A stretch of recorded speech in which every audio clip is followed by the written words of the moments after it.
Hello and welcome to Happily Ever Reality. I am so glad that you are here. Today we are talking about Sister Wives Season 17, Episode 4.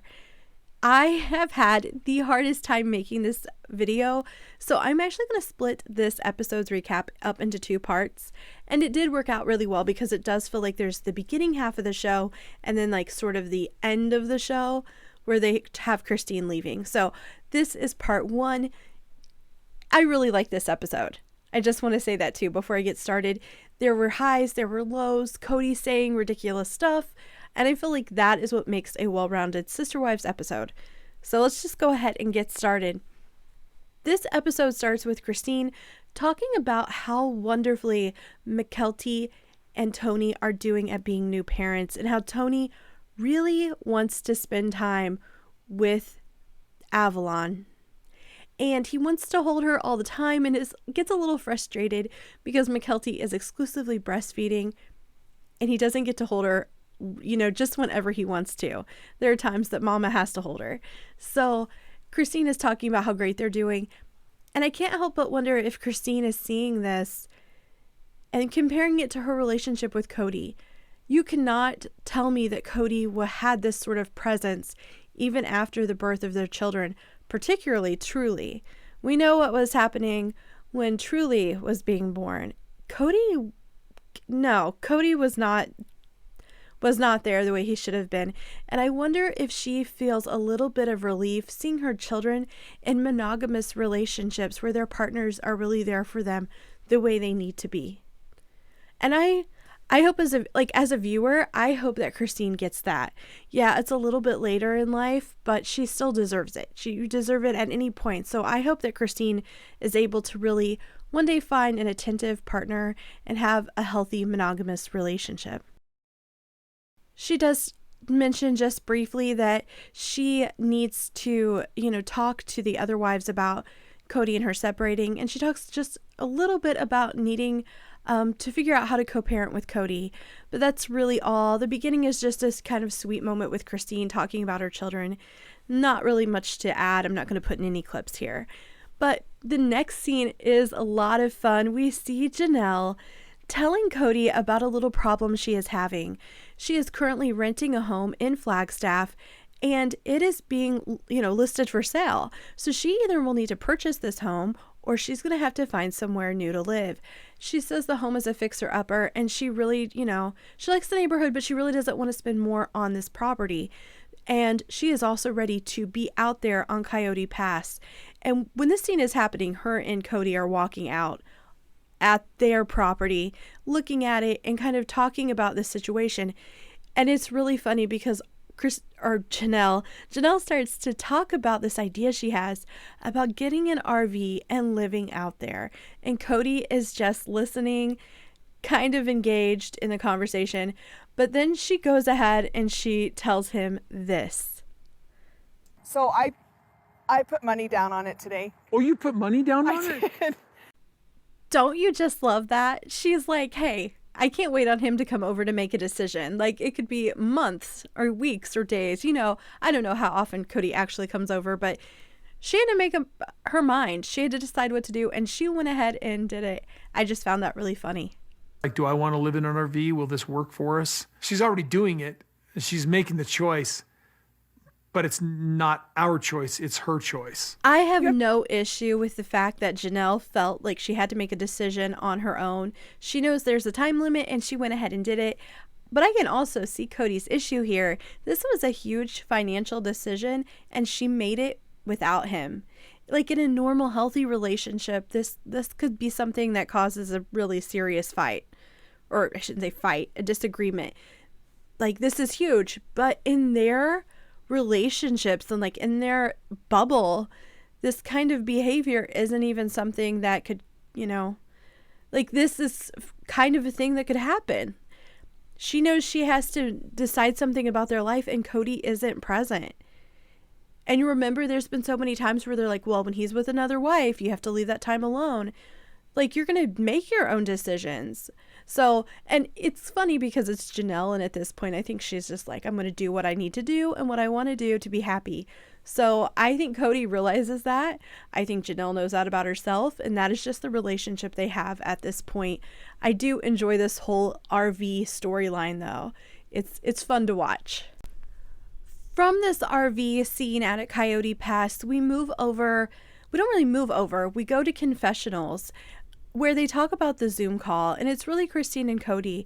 And Christine talks about how she wishes Kody would have called Isabel to talk to her about whether or not she went back to school.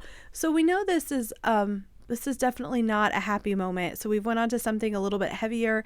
Christine looks frustrated and sort of tired when she's talking about this whole situation. And Kody is completely clueless. I feel like he's clueless a lot. I feel like he doesn't understand other people's emotions very well.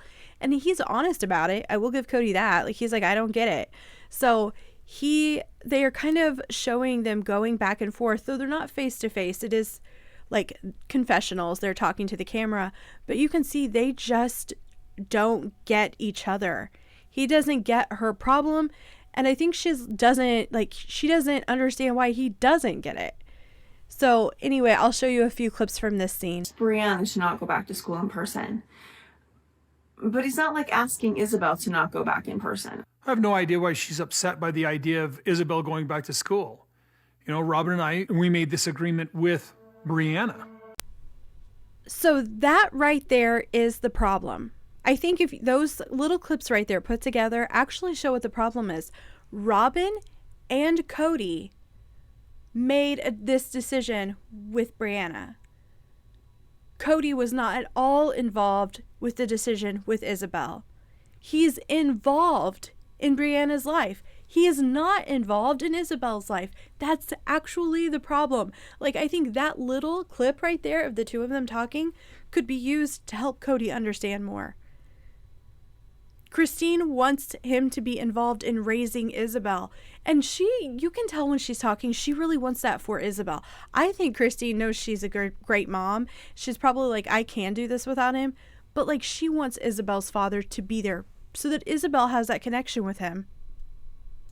Well, I've specifically asked that Breanna and Solomon not go back to school.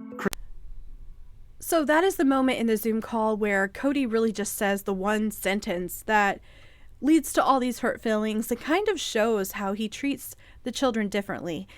And he spends a little bit of time after this justifying why he is a hands-off dad. And really what it is they don't follow the COVID protocols that he invented.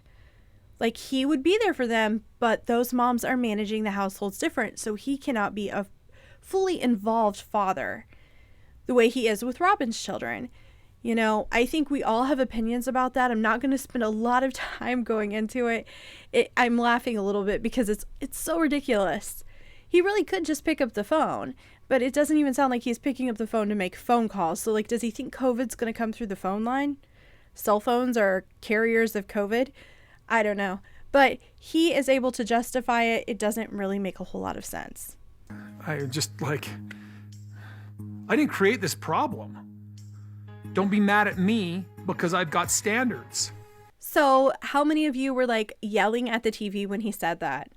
I was furious. He's implying that they don't have standards. Like, I'm the person who's been doing all this stuff and he's very self-righteous. And I'm like, Kody, you invented some of that stuff. There were plenty of people all across America who were following the CDC guidelines and were not doing the stuff that you were doing because you were so over the top. That does not make you better than them. There are people who never ended up getting COVID. Like, and they were not doing all those things. So he's very self-righteous, and I just think it's so rude to imply that they weren't trying to protect their children and themselves from COVID. They were probably doing it the same way many of us were. Hand sanitizers, masks, staying at home if we thought we were sick, getting tests, like the normal stuff. Going years and like sanitizing your mail is weird. I'm saying it. I'll be the one who says it. And I try really hard not to judge people for the way they handled COVID because I think, we're all different. We all have different health issues. But after a while, I knew I didn't need to like clean my mail. Like, I knew it didn't take years to figure out that was not going to be the way I got COVID.